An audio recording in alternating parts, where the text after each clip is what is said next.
Marami ang nagulat sa bumungad sa mga boxing fans lalo na sa mga Pilipino matapos mabunyag ang isang lihim na record ng anak ng pambansang kamao na si Eman Bacosa, habang marami ang naniniwalang malinis at walang mansa ang kanyang professional record.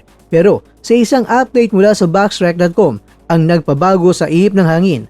Lumalabas na mayroon na isang talo si Bacosa na naganap sa kanyang pro debut fight sa Japan. Sa labang ito, nakaharap niya ang Japanese fighter na si Hirumi Tsutsui. Bagamat naging matapang ang pagpapakita ni Eman, pero hindi ito sapat para makuha ang panig ng mga hurado sa The Land of the Rising Sun. Ang referee sa laban ay itong si Hitoshi Sakaitani. Narito naman ang mga hurado sa laban: Kazunori Ishikawa, Takao Kato at itong si Masakazu Murasi, na kung saan ang tatlong mga hurado ay nagbigay ng 36-40 pabor sa kalaban ni Eman. Kaya naman, dahil sa desisyong ito, si Eman ay opisyal ng may kartada na 7 wins, 1 loss, 1 draw at meron siyang 4 knockouts. Ang balitang ito, mga kwento, ay nagdulot ng halo-halong reaksyon sa social media, lalo na't kilala ang pamilyang Pacquiao sa pagkakaroon